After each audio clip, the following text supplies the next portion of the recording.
Jaduna, Jaduna, Jaduna, Aduna Sargalel. Je m'appelle Elhadji Moussa Sène. Je suis l'inspecteur de l'éducation et de la formation de Dagana, installé depuis le mercredi 14 mai, donc en remplacement de Madame Sophie Mar. J'ai pris service le 14 mai et depuis la passation de service, je me suis consacré à diligenter le bon fonctionnement du service, qui est l'IF, l'inspection de l'éducation et de la formation.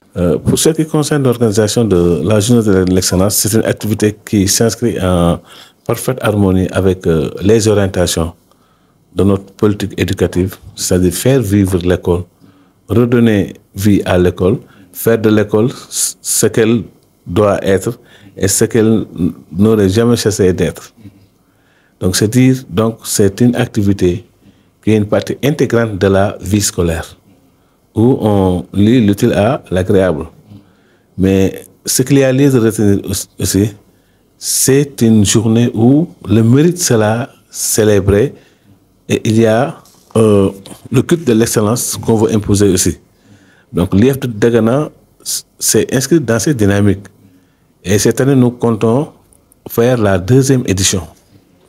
Donc pourquoi il y a eu ce décalage-là? Parce que simplement, comme vous le savez, c'est une journée qui va toucher tous les acteurs de la circonscription scolaire.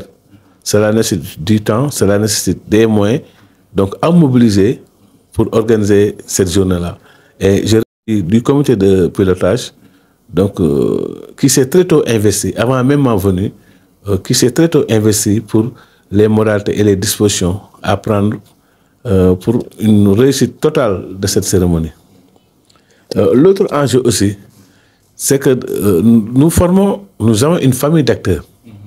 D'abord, il y a les institutionnels que sont les directeurs, les principaux, les proviseurs, etc., les enseignants en général, les élèves. Et de l'autre, nous avons la communauté. Donc, je pense que ces genres de cérémonies-là rapprochent l'école de la communauté.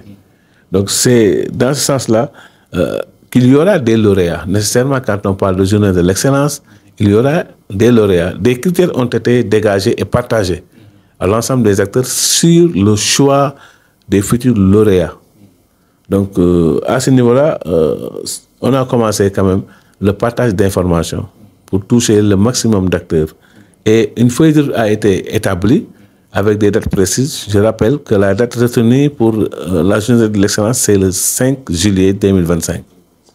Donc là, à cet effet, je lance un appel à tous les acteurs du secteur de l'éducation et de la formation, aux autorités administratives, aux collectivités territoriales et aux partenaires de l'école pour leur dire que ce jour doit être un jour de communion. Ce ne sont pas seulement les élèves qui sont fêtés, mais en même temps les enseignants et les parents. C'est une très bonne chose et toutes les écoles doivent participer. Et c'est en ce sens-là que nous leur demandons de mobiliser les élèves. Et nous attendons aussi le soutien du côté des collectivités territoriales, des maires, donc aussi du conseil départemental et aussi des autorités administratives, des partenaires techniques, des partenaires sociaux, etc. Donc là, c'est vous dire que c'est une cérémonie qui est à l'image d'une journée de célébration nationale. Je pense, peut-être j'ai oublié de le dire, que c'est une activité qui est inscrite dans l'agenda scolaire, comme la rentrée, comme la fin d'année. Donc là, c'est une manière vraiment de faire revivre l'école. C'est bon. Voilà. Assalamu alaikum. mbokk yi maa ngi tudd Elhadji Moussa Sène di inspecteur bu bees bu ñu indi fii Dagana man maay IF bi léegi man maa remplacé madame l'inspectrice Sophie Mar.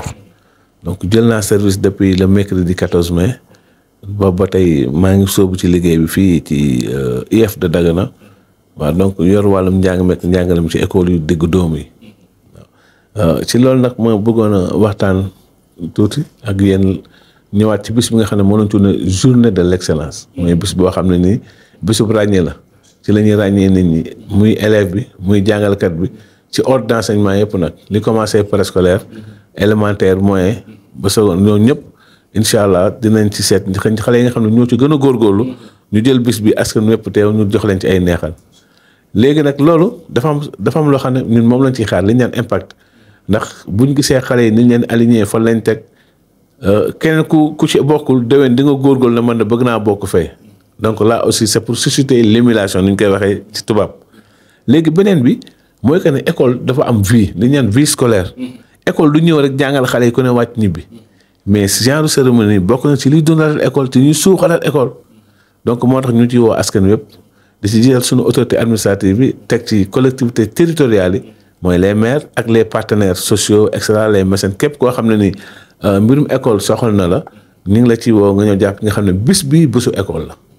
léegi nag ci loolu tànneef ñi ñu war a tànn jox leen ay neexal dafa am ay critères ay chartes yoo xam ne moom la ñu teg bu dee élèves yi la dañ leen defal test am na test bu ñuy def donc xam naa kii monsieur Guèye dina ñëwaat ak yéen ci lu gën a leer wax leen ñaata la ñuy jël ci cycle bu nekk ndax damay fàttali ne cycle yëpp lañ jël en charge muy préscolaire élémentaire moyen ak secondaire nañ ca tànn xale ci gën a ràññeeku.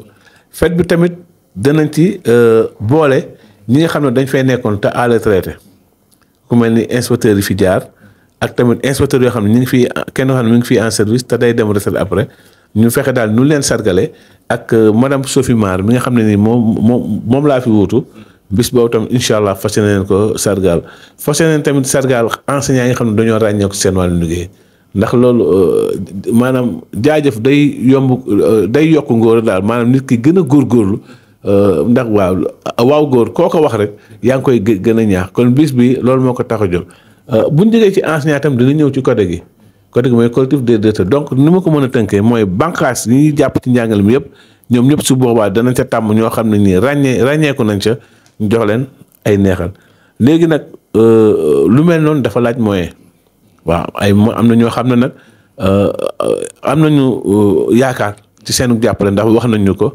incha allah moo tax ma bëgg école yëpp jàpp ñoo xam ne suñu fête la ndax commune bu ne tey jii waroon ngaa def fête de l'excellence donc waaye li gën a kii mooy bu ñu ko boolee ci lay ëpp dayoo loolu moo tax ñu def ko defoon nañ ko nag il y a 2 ans ren la ñuy def 2e édition bi donc ñu ciy woo ñëpp ñu xam ne c'est la fête de l'école ñu mën a joindre l'utile à l'agréable pour redonner vie à l'école donc loolu tamit genre événement yi dañ ko inscrire dañ ko bind mu leer nañ suñu agenda scolaire donc ñu xam ne loolu mooy sababu journée de l'excellence.